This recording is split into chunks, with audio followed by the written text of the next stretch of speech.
Hello and welcome to the pre-lab video for the iron content analysis experiment, part of the General Chemistry 1 sequence at York College in Pennsylvania. In this video segment, I'll introduce the goals and procedures that are going to be necessary to accomplish the iron content analysis lab. And I'll talk a little bit about some of the important techniques that are going to be introduced in this experiment.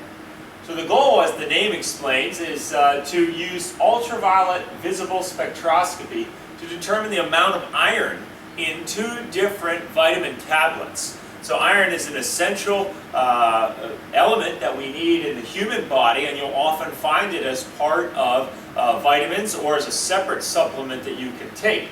And so we're going to attempt to sort of do a quality control test to see if we can determine and match the iron content that would be listed on 2 different vitamins. Okay? And to do that, we're using something called UV-vis spectroscopy, or ultraviolet visible light.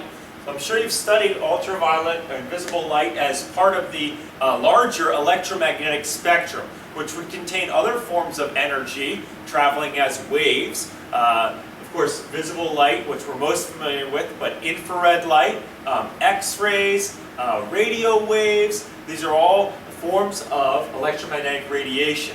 It turns out that UV-vis light, which roughly spans the 190 to 900 nanometer region, it turns out that this light happens to match, or the energy associated with these wavelengths happens to match the amount of energy needed to excite electrons in a lot of molecules. So if we can think about an atom or a molecule momentarily as having energy levels similar to what we learned about in the Bohr model of the atom. Of course, we now believe that these aren't quite orbits of an electron, but rather something a little bit different, standing wave patterns. But if you could go back to the Bohr model of the atom or of a molecule, you might imagine it having 2 different energy levels. And the difference between these energy levels for many molecules corresponds to a wavelength in the ultraviolet or visible region of the electromagnetic spectrum. All right? So if we were to shoot into a molecule, whatever this energy difference is, that molecule could use that energy to excite electrons from its ground state to this higher excited state. Now, a subtlety of this is that these energy levels, as I've drawn them, are actually much more complicated in molecules, and there would be many tightly packed energy levels here. So the difference between the line that I've drawn and perhaps another energy here is very, very small. And so 2 wavelengths that are pretty similar would both be absorbed. But one of these, designated by the 2 black orbits that I've drawn, would absorb most strongly, it turns out.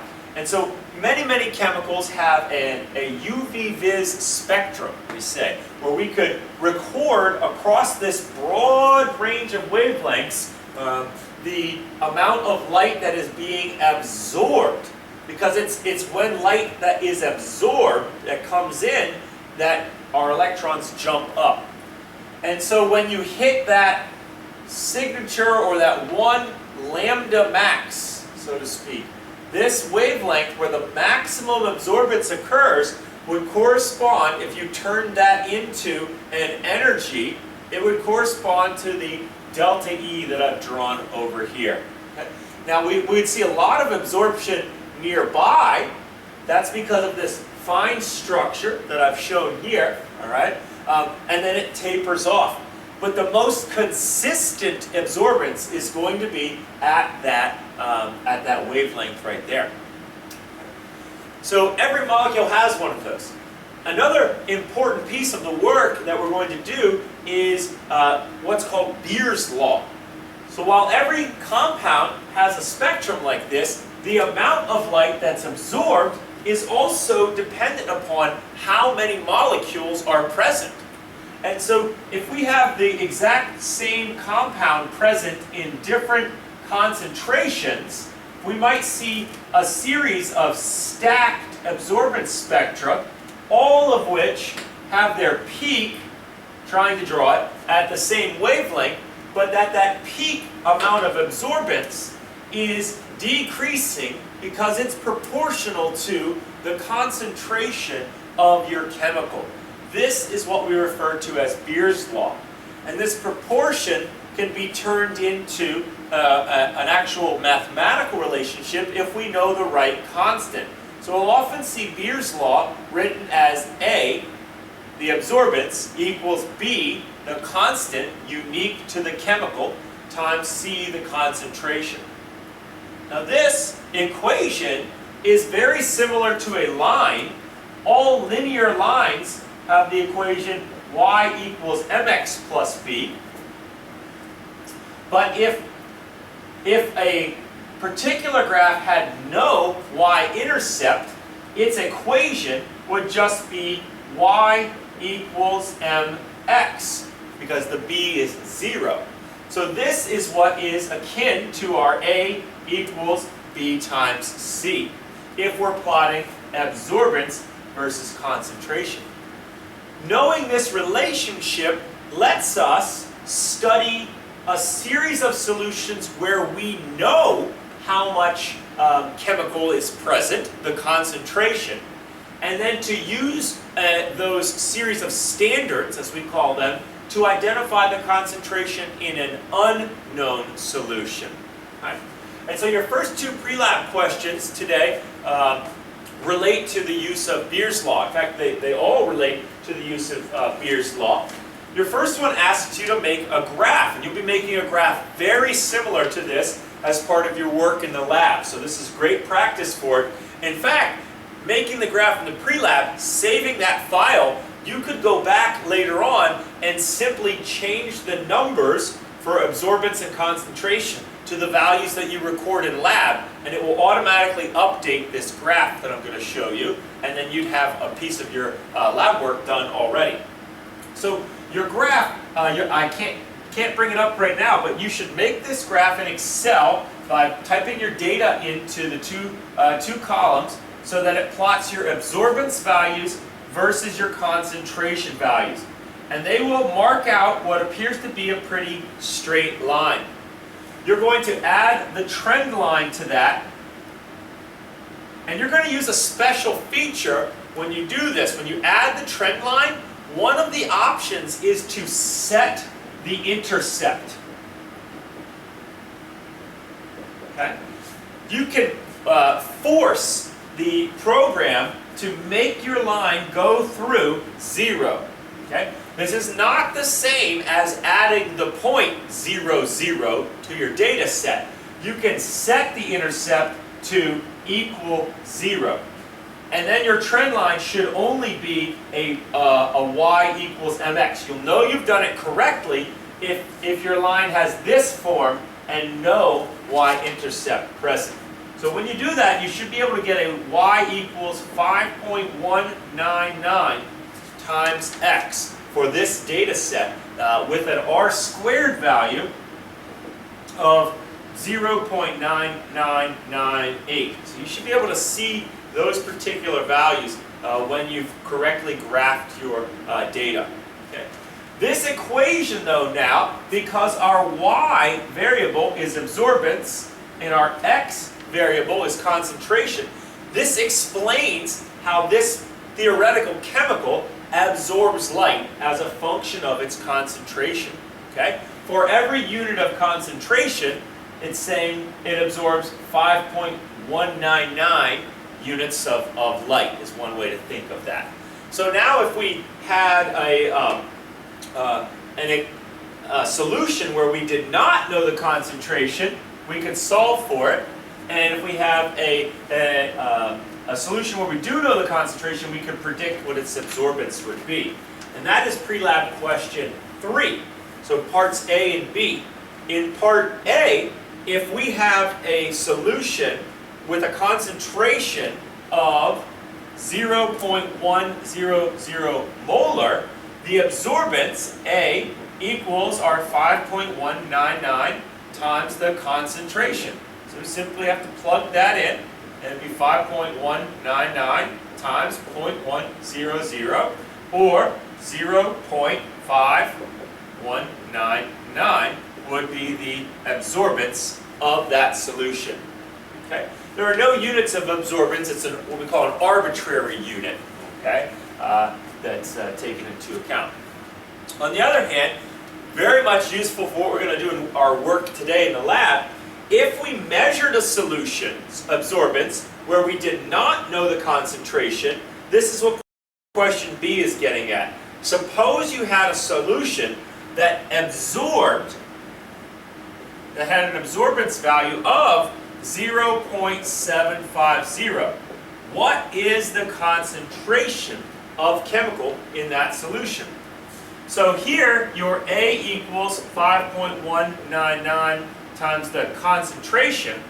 You would solve for concentration. C would be A divided by 5.199. So 0.75 divided by 5.199 means you get a concentration of 0.144 molar. And that is how we are going to identify the amount of iron in our experiment today. Okay? Using this type of relationship by building a graph from a set of standards. Now some details. Iron by itself does not absorb light in solution. So what we need to do is sort of turn our iron into a form where it will absorb light, as I've just been describing. So we're going to do two things to our iron. We're going to form a complex. Okay? Now this is not the first time we've talked about complexes. Earlier in the semester, when we took copper and reduced it out of a solution, we had copper sulfate pentahydrate complexed by water molecules. So we're going to take our iron and we are going to surround it by what are called phenanthroline molecules. Long story short, we're going to have these three things that want to associate themselves to iron. And there'll be a cluster, almost like a security detail around the president, for example, or any important person who might have a couple of security personnel assigned to them. They're constantly surrounding that person. So whenever our iron is in this solution, it's going to be surrounded by this group of molecules. This entire thing does absorb light, and it absorbs light most strongly at 510 nanometers. Okay? Again, it would absorb light at other wavelengths as well, but most consistently and most strongly it absorbs light at 510 nanometers. So we'll work today with the ultraviolet spectrometers at 510 nanometers. Okay. Now, we'll be putting a series of other chemicals in with our iron to get this complex to form. And there's a chance that some of those other chemicals that we add, some of which do the job of complexing, some of which do the job of taking our iron from a +2 to a +3 state, okay, for its ionic charge, some of those chemicals might absorb light. And so we don't want to confuse any amount of light that's absorbed by those chemicals with the light that is attributed to being absorbed by the iron present in our solution. So to do that, we do what's called a background or a zero of our solution. Okay. So you make up what's called a blank, and a blank will be identical to all of your other solutions that contain iron. It will contain all of the same chemicals except iron. So it contains no iron. And then you put this into your spectrometer, this blank, in a cuvette. We're using what are called cuvettes. They have like a square shape. They're made out of plastic.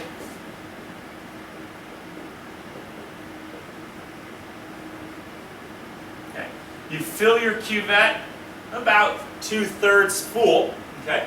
And when you put this into the spectrometer, light shines through it, and what the instrument is telling you is it knows how much light it starts out with, and then it also detects how much comes out at the end. The ratio of the final amount of the intensity to the initial amount of intensity is essentially the absorbance that it's going to report to you. It's translated into the absorbance. Okay? So by putting the blank in, you can tell the spectrometer when you hit the button that says 0 that you want this amount of light that's being absorbed by this group of chemicals to be subtracted out each and every time, because it's attributed to all the other chemicals in our mix but not to iron. Now when you add iron into the cuvette, or solutions containing the iron, it will know a certain amount is being absorbed by those other chemicals, but everything else that's being absorbed is attributed to the iron. Okay? So you have to prepare a blank and take care of zeroing out your instrument. The other important thing that you're doing is preparing a series of standards to use. The standards are all what we call dilutions of the stock iron solution. So we're supplying you in the lab a solution that has a certain amount of iron in it. It should be 40 milligrams of iron per liter. Now, you've probably experienced working with molarity as a unit of concentration, but many other units of concentration exist. And in this lab, we're going to use a different one from molarity. It just makes life a little bit easier. We want to express our iron in terms of milligrams per 100 milliliters of solution. Now, 1 liter is 1,000 milliliters, right? So 100 milliliters is only 1/10 of a liter. All right? So if we have 40 milligrams per an entire liter, if we divide that by 10, we have 4 milligrams per every 100 milliliters of that stock solution. Okay? Then we will be diluting this solution down to smaller quantities. As an example, one of your standards will be prepared by diluting 2 milliliters of the stock to a new volume of 100 milliliters. So we'll take 2 milliliters of this chemical, and then we'll add a bunch of water and some of the other chemicals to it. And we want to know, well, how much iron do we have per the 100 milliliters now? So anytime we dilute, it's based on the dilution rule. Now the dilution rule is written for molarity, M1V1 equals M2V2. But we can just as easily adapt that to our units of milligrams per 100 milliliters here. So our starting supply is the 4 milligrams per 100 mils. We diluted 2 milliliters of it. We don't know the new concentration to a new volume of 100 milliliters. So the M2 will equal, this would be 4 times 2 divided by 100. The units of milliliters will cancel out, and it will equal 0.08 milligrams of iron per 100 milliliters of solution. So you will prepare that standard now and several other standards using 4 milliliters, 8 milliliters, I think 10 milliliters as the maximum. And these will become the standards for your absorbance versus concentration graph. For this one and each of the others, you will measure the absorbance and hopefully see that nice straight line that you will, just like in the pre-lab, force through the y equals 0 as the intercept. Okay?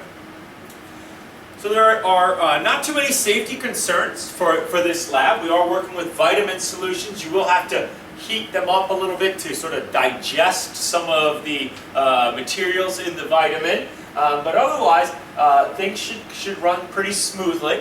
You're going to generate about 8 or 10 total solutions, which you will be using the spectrometer for. And then the data analysis should follow out pretty easily.